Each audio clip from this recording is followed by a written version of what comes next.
Hey everybody, this is a multi-lock interactive. It's a 10 pin dimple lock. I'm sure you're familiar with these. It's you've got 5 caps there, but you've got five outer pins and 5 inner pins.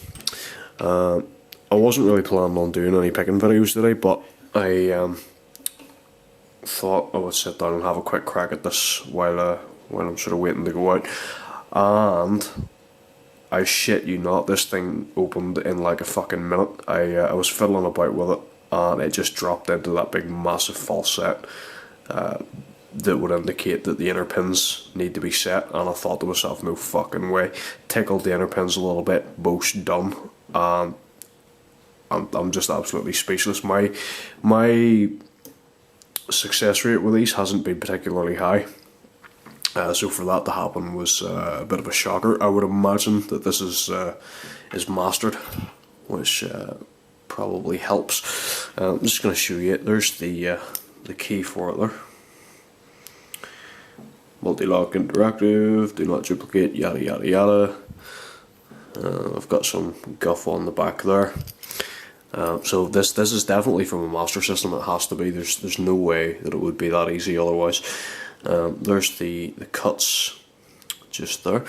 If I can grab, I don't know if I can really show you with the dimple pick or not, but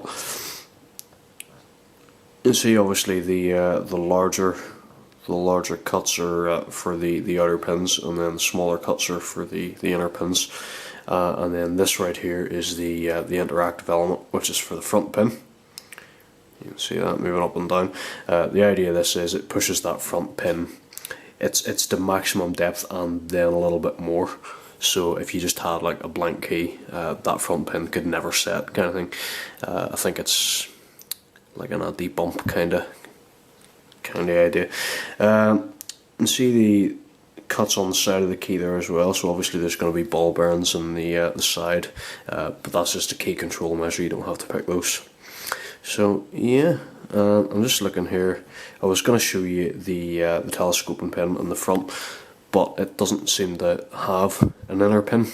That kind of makes sense looking at the key now, because you've actually got sort of 1, 2, 3, 4, and then this is your 5th pin here, or your first pin, obviously first in the lock. Pardon me. So yeah, there's no inner pin on the front one there. I'm just going to show you. That's it. It's not going to turn all the way because it's in the vise. It'll turn that far. So that's it working with the key. Hopefully that wasn't a fluke. I'll be able to crack this again. 3 minutes into the video and I've only just started picking. I'm back to my old ways. Alright, so I was thinking about the inner pins earlier. I thought to myself, because I'd done this before with another one, and I was being really careful on the outer pins, you know, to set those before working on the inner ones. And then I got thinking, the inner pins are never going to bind until all the outer pins are sheared anyway. So it's not something you need to worry about, and if an inner pin does happen to overset somehow, then you just need to release tension a wee tiny bit, and then you're ready to go. So I'm just going to go in. This is right down. So I'm going to go into the right hand side here. I'm just going to feel for binding.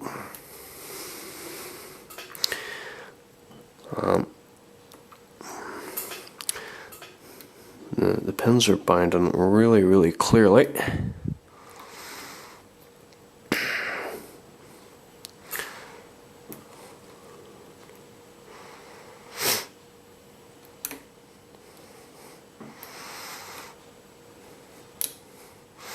Wee bit tricky working past them and sort of getting onto them from the right hand side here, but it's the comfiest way to do it. I'll say I may have been slightly fluky that first time.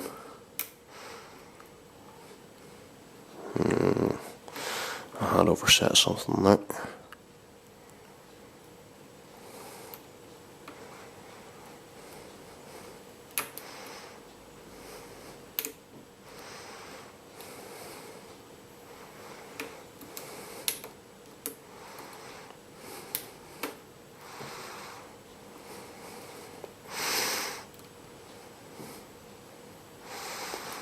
I'm not entirely sure where we are just at this second. I think something is overset.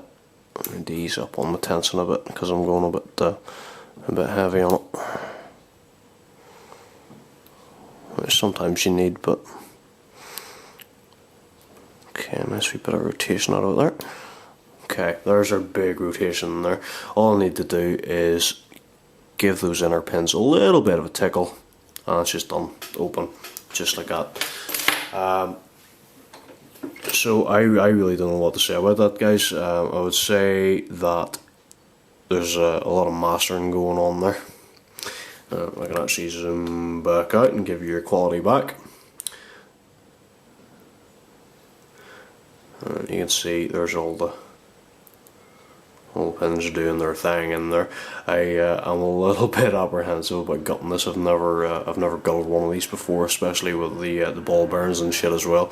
But yeah, so before everybody gives me fucking well dones and all that shit, as far as mul-t-locks go, that was an absolute piece of piss. Again, it's probably quite heavily mastered and whatnot, but not a bad wee pick nonetheless. Hope you enjoyed that, guys. If anybody does want to see me gut this, I mean, I'll pick it again and gut it at some point during the week, but yeah, I don't know if I can really be bothered doing it. But if I get enough demand for it, I'll do it. Why the fuck not? Right, going out drinking. Thanks, guys.